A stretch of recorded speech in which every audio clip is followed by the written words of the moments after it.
Oke, Assalamualaikum warahmatullahi wabarakatuh. Pembahasan materi kali ini kita akan membahas mengenai pencahayaan di interior terutama ya. Dan pembahasan materi akan meliputi tentang tata letak serta perhitungan dayanya.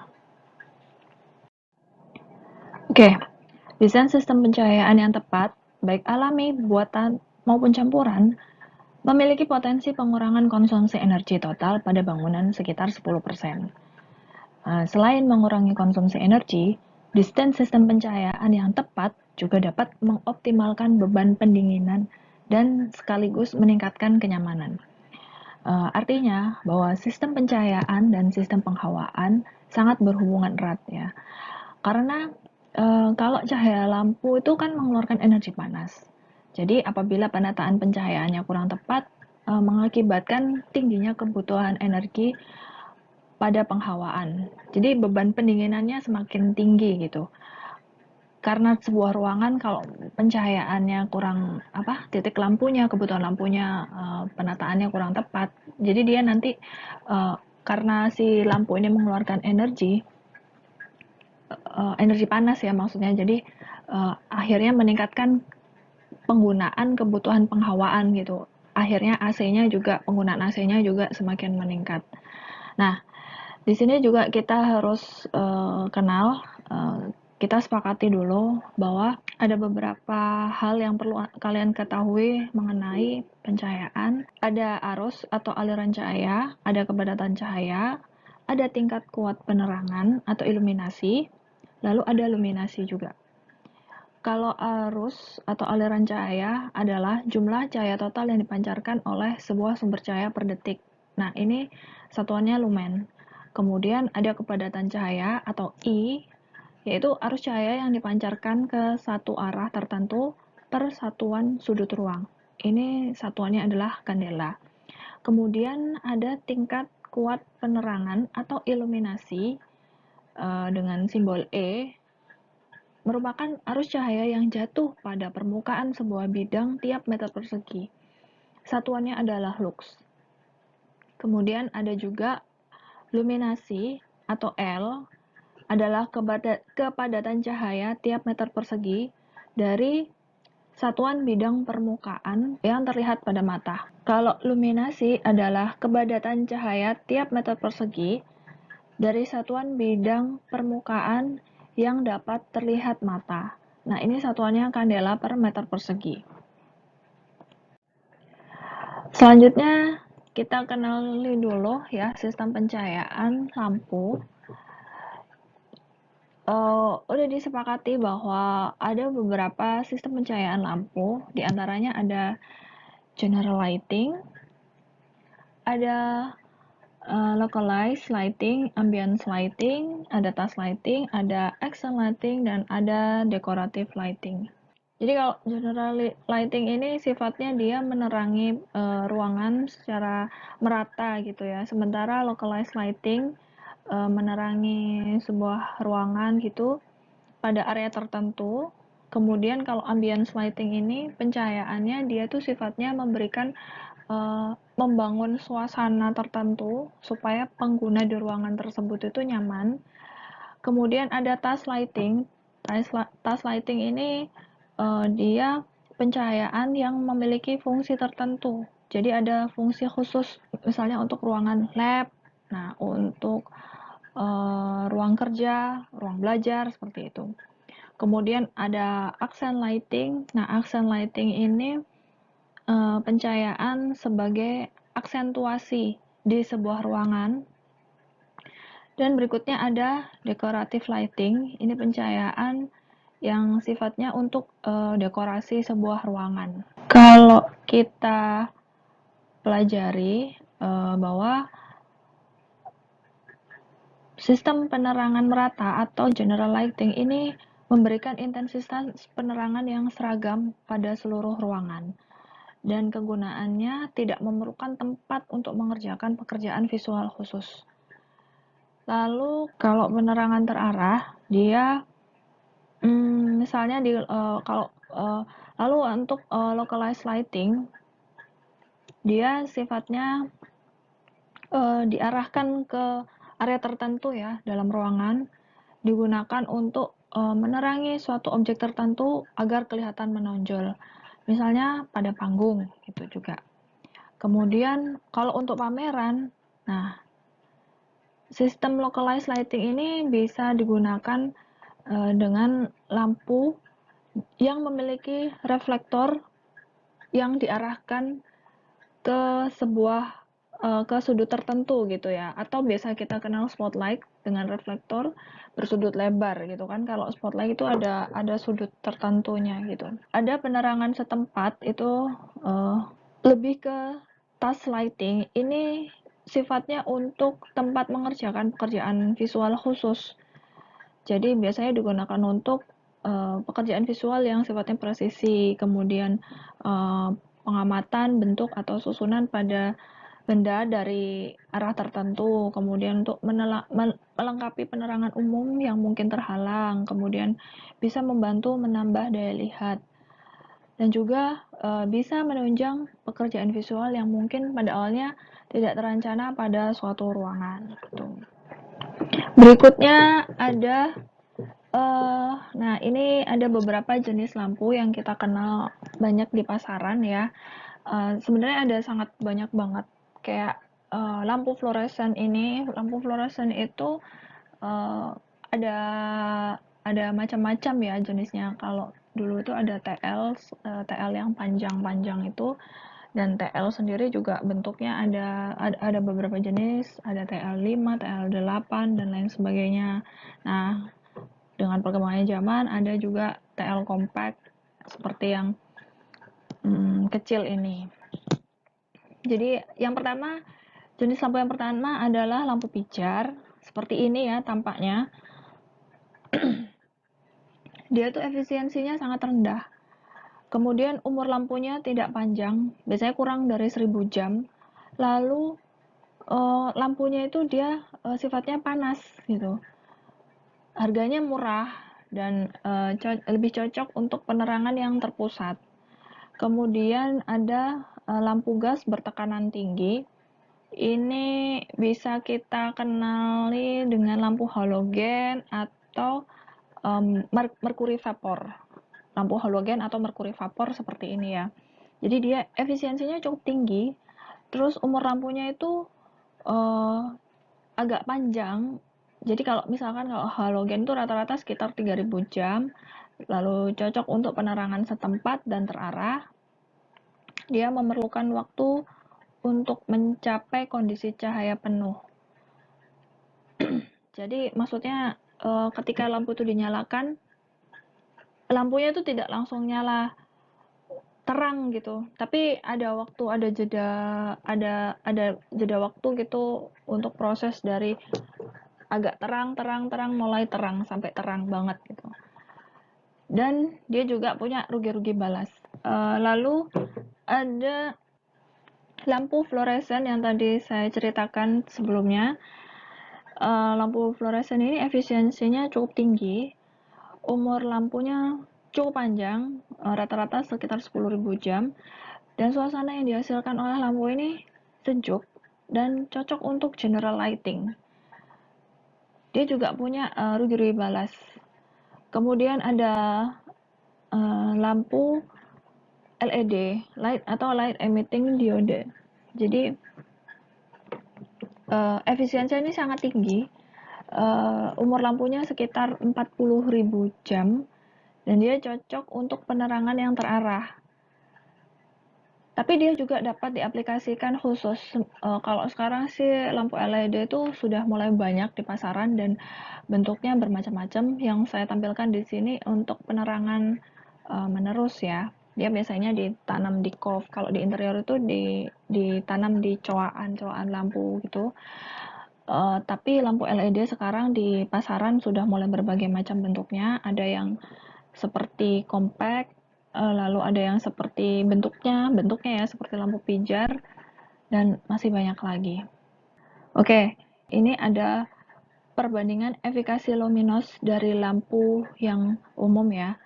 Jadi kalau ada beberapa jenis lampu yang saya sebutkan tadi, ada lampu pijar, ada halogen, merkuri. Untuk lampu pijar itu efikasinya sekitar 12-15 lumen per watt dengan umur atau jam operasinya sekitar 1000 jam. Kemudian halogen. Nah, halogen itu 15-25 lumen per watt dengan umur sekitar 2000-5000. Nah, ini tadi yang saya sebutkan, fluoresen itu ada berbagai macam, ada yang kompak, ada yang tabung T8, ada yang tabung T5.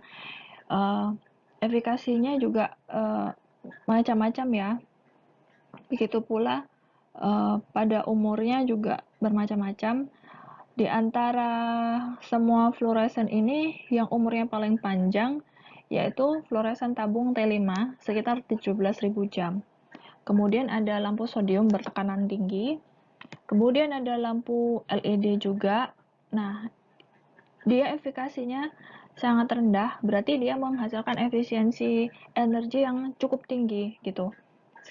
Dia efikasinya itu 70 lumen per watt dengan umur rata-rata sekitar 40.000 jam operasi. Jadi umurnya dia lebih panjang di antara yang lainnya. Makanya kita kenal bahwa LED adalah lampu hemat energi gitu. Nah, ini ada perbedaan karakteristik output dari beberapa jenis lampu. Jadi lampu biasanya menghamburkan 72% dari energi yang digunakan sebagai panas. Di samping itu, 28% dari energi pendinginan atau AC digunakan hanya untuk menghilangkan panas dari lampu. Oke, ini ada 4 jenis lampu berbeda. Ada lampu pijar, di mana cahaya yang dihasilkan hanya 5%-nya, sementara 95%-nya adalah panas. Kemudian compact fluorescent itu menghasilkan cahaya itu hanya 15% saja. 85%-nya adalah panas. Kemudian ada lampu neon, itu juga 35%-nya adalah cahaya, sementara 65%-nya dia menghasilkan panas.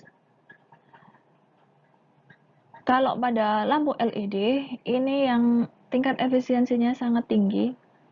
Dia menghasilkan cahaya sebesar 80%. 20%-nya adalah panas. Untuk 20%-nya adalah panas. Untuk itu lampu LED ini dikatakan lampu hemat energi karena dia tidak terlalu mengeluarkan emisi yang besar dan tidak terlalu membutuhkan pendinginan yang tinggi ya. Nah, kalau kita rincikan lagi, ini ada beberapa rincian konsumsi energi untuk berbagai jenis bangunan. Ini dibedakan menjadi ada hotel, rumah sakit, pusat perbelanjaan atau mall, gedung perkantoran, dan gedung pemerintahan. Nah, kalau kita lihat di sini, ternyata kalau di hotel, kebutuhan penggunaan energinya adalah 15%-nya lampu, sementara 65%-nya pendingin udara. Berikutnya kalau di rumah sakit, 16%-nya lampu, 57%-nya adalah pendinginan udara. Sementara di mall atau pusat perbelanjaan, nah ini bedanya ya, ada 22% untuk lampu, sementara 57%-nya adalah untuk pendingin udara, dan seterusnya. Ini teman-teman bisa lihat, googling saja di Panduan Penggunaan Bangunan Gedung Hijau Jakarta, berdasarkan Pergub nomor 38 tahun 2012. Di dalamnya membahas tentang pencahayaan yang sesuai dengan bangunan hijau gitu. Nah, untuk distribusi pencahayaannya ada 6 jenis distribusi pencahayaan. Yang pertama ada direct lighting. Direct lighting ini pencahayaan langsung, dia sekitar 90 sampai 100% arahnya ke bawah. Kemudian kalau ada semi direct lighting, ini sekitar 60 hingga 40% ke bawah sementara sisanya 40 hingga 10% itu ke atas. Kemudian ada diffuse lighting, ya ini maksudnya pencahayaan yang menyebar ya. Jadi dia sekitar 40 sampai 60%-nya itu arahnya ke bawah. Begitu pula untuk yang ke atas, arahnya ke atas itu sekitar 60 sampai 40%. Kemudian ada direct indirect lighting atau pencahayaan langsung tidak langsung. Kalau menurut IESNA ini sebaran cahayanya khusus ya, benderanya, tapi kalau di SNI itu sebarannya sekitar 50-50, jadi 50% ke atas dan 50% ke bawah. Kemudian ada semi indirect lighting, yaitu pencahayaan semi tidak langsung. Dia pencahayaan ke bawah itu sekitar 10 hingga 40%, sementara pencahayaan ke atas itu sekitar 90 hingga 60%. Ada indirect lighting. Nah, indirect lighting ini berbalikan dengan direct lighting. Kalau indirect lighting itu pencahayaan tidak langsung ya. Dia pencahayaannya sekitar 90 hingga 100% ke arah atas. Nah, ini ada tingkat pencahayaan rata-rata, renderasi, dan temperatur warna yang direkomendasikan oleh Standar Nasional Indonesia. Di sini sudah dirincikan ya. Ada untuk rumah tinggal dengan rincian berikut. Ada perkantoran, lembaga pendidikan, hotel dan restoran, rumah sakit, pertokoan, industri, dan rumah ibadah. Misalnya pada rumah tinggal, untuk daerah ruang tamu ya, itu tingkat pencahayaannya standarnya sekitar 150 lux dengan kelompok renderasi warna 1 atau 2. Temperatur warnanya yang direkomendasikan adalah warm white sekitar 3300 Kelvin hingga 5300 Kelvin. Di pencahayaan itu, kalau kita membahas temperatur warna, itu sebenarnya disebutkan dalam satuan Kelvin ya, angka dan Kelvin dan satuannya gitu. Kalau warna hangat sekitar yaitu kurang dari 3300 Kelvin, sementara warna netral atau warm white itu sekitar 3300 Kelvin hingga 5300 Kelvin, atau cool daylight yaitu lebih dari 5300 Kelvin. Nah, warna ini bisa dilihat kalau kita beli lampu gitu ya di toko-toko gitu, atau di mana kalau kita beli lampu di pasaran itu warna cahaya itu tadi ditulis juga ada warm white, atau cool daylight. Tapi di bawahnya juga disebutkan berapa Kelvin gitu. Misalkan juga pada rumah sakit atau balai pengobatan, nah ini juga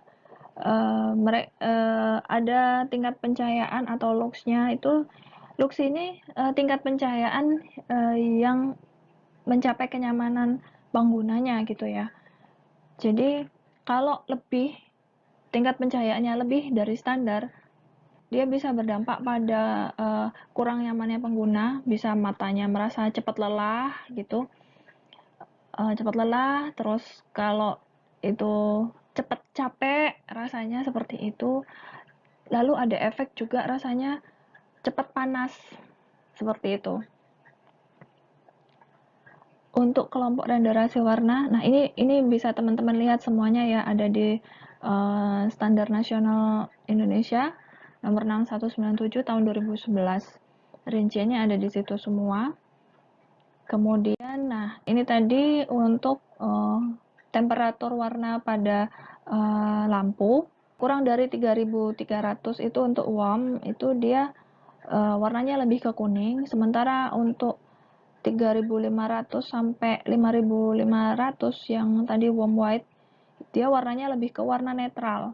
Jadi ini sama dengan warna ketika kalian melihat suatu benda di bawah terik matahari. Kemudian ada kalau cool daylight itu lebih dari 5500 ya, dia warnanya lebih cenderung biru. Kalau kita lihat di ruangan-ruangan gitu warnanya lebih ke putih banget gitu. Nah, temperatur warna tadi, kalau di tabel sebelumnya ada kelompok 1, kelompok 2, kelompok 3. Nah, ini dijelaskan seperti ini. Kelompok 1, kelompok 2. Sementara untuk renderasi warnanya, renderasi warna itu merupakan pengaruh suatu lampu kepada warna objek yang objek akan berbeda-beda. Lampu itu diklasifikasikan dalam kelompok renderasi warna yang dinyatakan dengan RA index. Di antaranya sebagai berikut. Jadi ada kelompok 1, 2, 3, 4. Indeksnya itu 81% sampai 100%. Kemudian kalau kelompok 2 itu 61 sampai 80%. Dan seterusnya. Kita juga perlu mengetahui bahwa illuminance dan beban pencahayaan per meter persegi itu diharapkan dapat mencapai target acuan seperti pada tabel berikut. Ini targetnya ya, bahwa kalau nilai illuminance nominalnya itu 50 lux, maka standarnya itu sekitar 3,2 watt per meter persegi dengan target acuan 2,5 watt per meter persegi. Jadi perlu diketahui illuminance dan beban pencahayaan yang terpasang itu seperti gimana.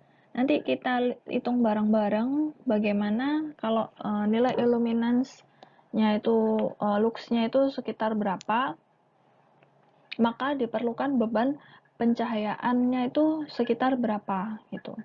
Pada perhitungan kebutuhan energi diperlukan yang pertama itu perencanaan ruang. Jadi dilihat dulu kegiatan yang dilakukan pada ruangan tersebut itu apa saja, kegiatan apa, kemudian aktivitas pengguna ruangannya itu apa saja. Kemudian dihitung juga luas ruangannya, tinggi langit-langitnya, posisi lampunya, permukaan dindingnya. Permukaan dinding ini baik tekstur maupun warna. Karena permukaan dinding ini mempengaruhi reflektansi cahaya juga ya. Kalau misalkan ruangan itu tadi warnanya gelap, maka diperlukan lampu yang luxnya berapa atau sebaran cahayanya sebesar apa gitu. Kalau warnanya sudah warna yang terang, nah diperlukan lampu yang seperti gimana juga. Lalu perhitungan selanjutnya perlu diketahui tentang peralatan listrik yang digunakan di ruangan tersebut seperti televisi, audio, kipas angin dan lain-lain. Ini juga untuk menghitung efisiensi penggunaan listrik di dalam ruangan tersebut. Nah, ini ada contoh layout di ruang tamu ya. Kalau desain layoutnya seperti ini. Ini sudah ada jendela di sini, kemudian di dalamnya kebutuhan kegiatan di dalamnya itu seperti apa saja. Ini ada ruang tamu dan ruang keluarga. Di sini ada rak buku, kemudian ini ada TV. Kemudian kalau di bagian ruang tamunya ini ada beberapa lampu meja juga. Ada lampu standing lamp juga ya, lampu berdiri juga. Maka perencanaan pencahayaannya seperti berikut. Nah, saklarnya ada di sebelah sini karena ini area masuk ke ruang tamu ya. Jadi ini saklarnya ada di sebelah sini. Biasanya kan kalau orang masuk langsung orang masuk ruangan gitu langsung mencet saklar. Kalau habis bepergian gitu kan mencet saklar lampunya. Nah, titiknya ada di mana aja. Untuk di area rak buku ini diperlukan fluorescent wall washer untuk spot ke rak bukunya. Kemudian ada di sini ada lampu juga. Ini adalah accent lighting. Jadi dia sifatnya untuk penerangan aksentuasi ya di area sini dan di area sini. Nah, saklarnya disambungkannya saklar seri ya, bukan paralel. Saklarnya 1, 2, 3, 4, 5. Nah, ini ada disambungkan ke sini. Ini juga masing-masing. Ini jadi 1, disaklar ke 4 sini. Kemudian di sini ada incandescent scopes. Jadi maksudnya ini biasanya di gorden gitu, di atas gorden gitu. Jadi dia kayak hidden lamp gitu. Dia ada rumah lampunya, ada scope lampunya gitu. Kemudian di sebelah sini juga incandescent stove juga. Nah, di sini untuk accent lighting gitu ya. Untuk penulisannya perlu diberi ketika mendesain harus diberi keterangan juga bahwa ini lampu apa gitu. Ini ada contoh untuk dapur. Yang sebelah kiri ini dapur kecil. Nah, yang dapur kecil ini dapurnya sejajar ya. Bagaimana pencahayaannya? Nah, dia menggunakan pencahayaan di bawah kabinet, di bawah kabinet. Jadi dia lampunya menggunakan itu disembunyikan kayak hidden lamp gitu di bawah kabinet. Di sebelah sini juga, kemudian di tengah-tengah ruangannya menggunakan lampu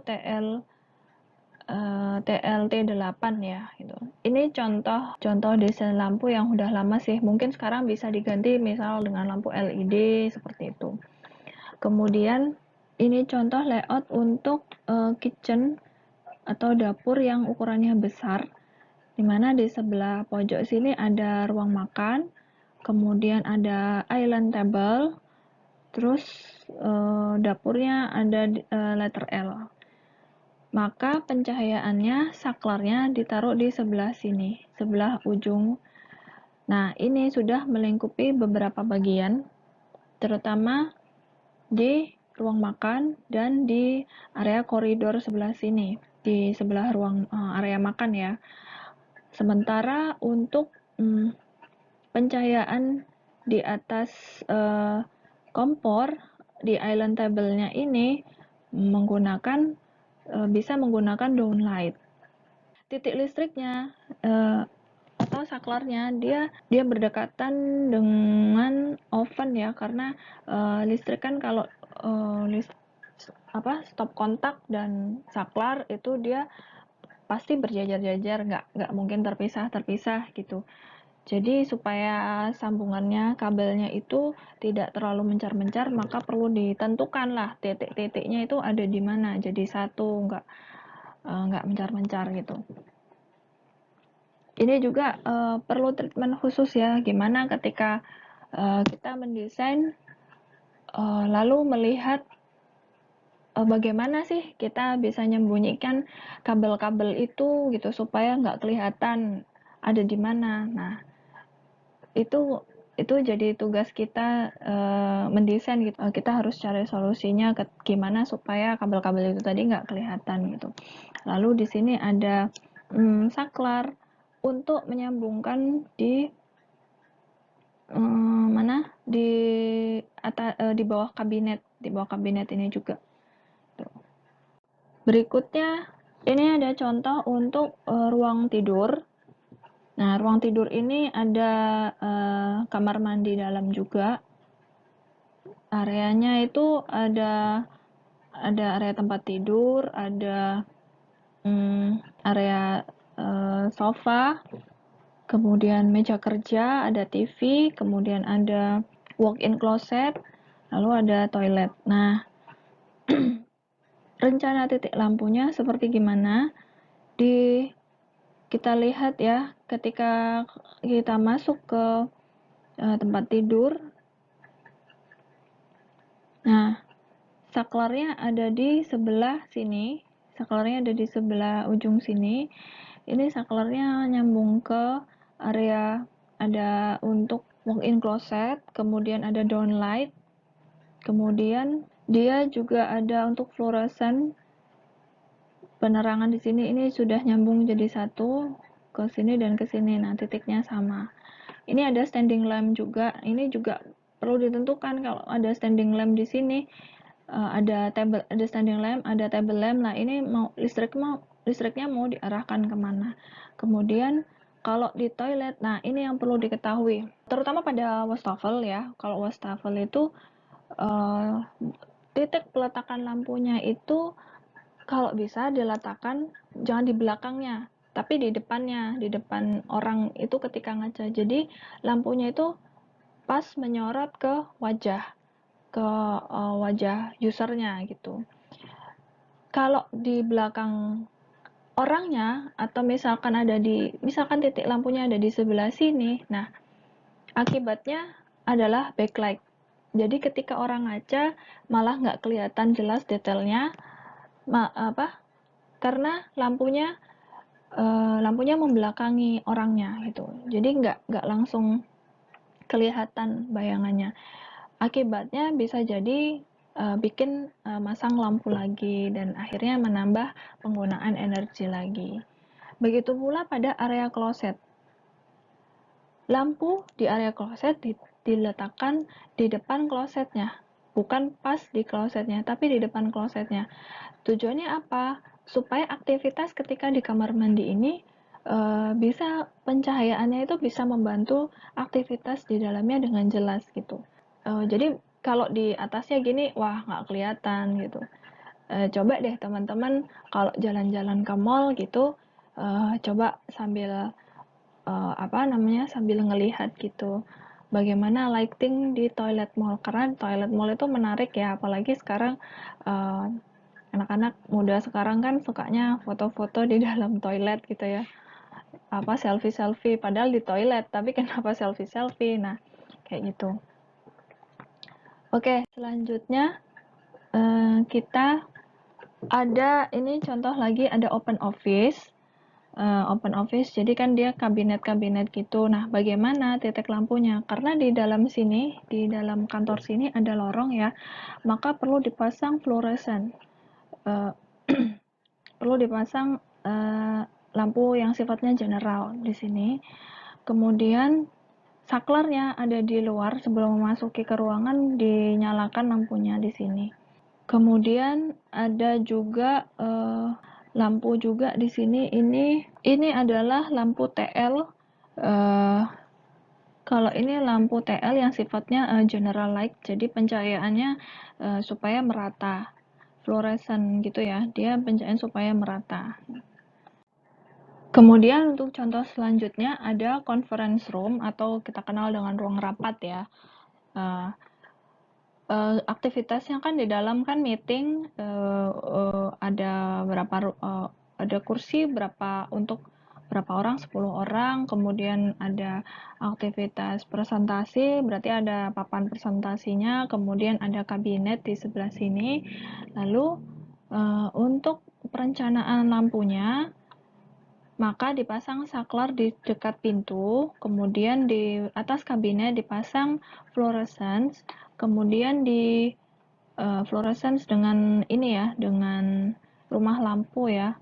Kemudian di tengah-tengah ruangan dipasang incandescent light. Jadi dia lampu general light gitu, tapi di tepi-tepinya sini dipasang juga lampu yang sifatnya untuk wall washer gitu. Downlight untuk wall washer. Jadi arahnya lebih ke dinding. Berikutnya adalah contoh untuk coffee shop. Nah, ini ada berbagai macam kegiatan ya di dalamnya. Bagaimana penataannya? Tentunya karena kalau di dalam coffee shop kan perlu lampu juga bisa dijadikan sebagai elemen estetis ya. Selain penerangan, dia juga membantu mendukung estetika di ruangan gitu. Maka fungsinya bermacam-macam kan. Kalau pada area kitchennya dia lebih ke menggunakan pendant light atau menggunakan lampu yang sifatnya dekoratif. Kemudian sementara di bawah kabinetnya dia menggunakan lampu yang menerus gitu. Dia untuk pencahayaan yang aktivitasnya untuk di dapur seperti itu. Kemudian untuk dekorasi dia juga menggunakan ada lampu aksen seperti itu. Sementara di titik lainnya juga menggunakan downlight. Nah, penataannya merata. Ada adjustable accent light ini lampu dekoratif gitu ya. Sementara di dinding sini ada track light. Dia pencahayaannya lebih ke arah dinding dan sebagainya. Ini hanya beberapa contoh saja cara penataan titik lampu. Lalu bagaimana cara perhitungan kebutuhan dayanya? Nah, kita harus kenali dulu untuk menghitung kebutuhan daya pada ruangan, rumusnya itu adalah P sama dengan V kali I, di mana P itu adalah daya, sementara I adalah kuat arus. Lalu V itu tegangannya biasanya adalah 220 volt. Misalnya ya, jika kebutuhan dayanya sebesar 850, maka pembatas daya adalah MCB sebesar 850 dibagi 220, yaitu 3,86. Karena nggak ada 3,86, maka dibulatkan ke atas jadi 4 ampere gitu. Jadi kalau sudah diketahui dayanya itu dayanya sebesar 850 VA, maka dicari kan kuat arusnya seberapa. Nah, kuat arusnya sebesar 4 ampere. Jadi P dibagi V adalah I gitu. Sementara kalau memerlukan daya sebesar 1600 VA, maka pembatas dayanya adalah 1600. Yang ini 1600 dibagi 220, maka kuat arusnya adalah 7,2 ampere. Untuk kebutuhan sehari-hari 7,2 ampere kan nggak ada, maka dibulatkan ke atas yaitu 10 ampere. Lalu bagaimana untuk menentukan jumlah titik lampunya? Jumlah lampu pada suatu ruangan dapat ditentukan dengan rumus sebagai berikut ya. Ada N sama dengan E kali L kali W dibagi Pi kali LLF kali CU kali N. Di mana N ini jumlah titik lampunya, jumlah titik lampu yang dibutuhkan. Kemudian E adalah kuat penerangan atau target kuat penerangan yang akan dicapai dengan satuan lux. Lalu L panjang panjang ruangan, W lebar ruangan. P adalah total lumen lampu atau lamp luminous. Kemudian ada flux LLF atau light loss factor atau faktor cahaya rugi, yaitu sekitar 0,7, biasanya sekitar 0,7 sampai 0,8. Kemudian ada CU atau coefficient of utilization atau faktor pemanfaatan, biasanya sekitar 50 sampai 60%, tapi ada perbedaan tertentu ya. Kemudian N yaitu jumlah lampu dalam satu titik. N ini maksudnya N kecil ini ya, itu jumlah lampu pada satu titik. Kemudian untuk menghitung total lumen lampu adalah P sama dengan W kali L per W, di mana W itu daya lampunya, kemudian L per W itu luminous efficacy lamp atau lumen per watt. Ini dapat dilihat pada box lampu yang kita beli, biasanya ada di situ. Kemudian untuk jumlah watt per meter perseginya, kita bisa melihat caranya yaitu jumlah titik lampu dikali watt lampu dibagi luas ruangannya. Nah, contohnya ya, kita akan mempelajari contohnya untuk lampu. Ada untuk lampu PL 18 watt dengan tipe esensial 18 watt CDL E27 220 hingga 240 volt mempunyai luminous efficacy lamp sebesar 61 lumen per watt. Kemudian sebuah ruang tamu dengan panjang 7 meter dan lebar 4 meter akan dipasang dengan lampu PL 18 watt. Berapa jumlah lampu yang akan dipasang pada ruangan tersebut? Sementara diketahui E adalah 150, antara 100 hingga 250 lux ya, E-nya 150 lux. Kemudian flux LLF-nya itu 0,8, yaitu antara 0,7 hingga 0,8. Kemudian coefficient of utilization tadi sekitar 65%. Maka dari pertanyaan itu tadi jawabannya adalah untuk itu kita cari P-nya dulu ya, yaitu lumen lampunya dulu, didapati 18 watt dikali 61 lumen per watt tadi adalah 1098 lumen. Kemudian titik lampu yang dibutuhkan, maka nilainya tadi dimasukkan ya, E tadi 150 lux, kemudian L-nya panjang ruangannya 7, lebarnya 4 meter, dibagi Pi-nya tadi 1098 lumen, ini kalikan 0,8 TTL-nya tadi 0,8 dikalikan CU-nya 65% kalikan 1 lampu. Tadi yang diminta adalah 1 lampu. Maka didapati totalnya adalah 4.200 dibagi 570,96, yaitu 7,3. Karena 7,3 itu kan nggak mungkin ada, karena dia itu adalah jumlah ya. Maka dibulatkan ke atas jadi 8 titik lampu. Sementara menurut standar SNI, untuk penerangan rumah tidak melebihi 10 watt per meter persegi. Maka jumlahnya, untuk mengetahui jumlahnya yaitu jumlah titik lampu kalikan watt lampu dibagi luas ruangan. Jumlah titik lampu tadi 8 titik lampu, dikalikan watt lampunya tadi 18 watt ya, 18 watt dibagi luas ruangannya 28, maka didapati adalah 5,14 watt per meter persegi.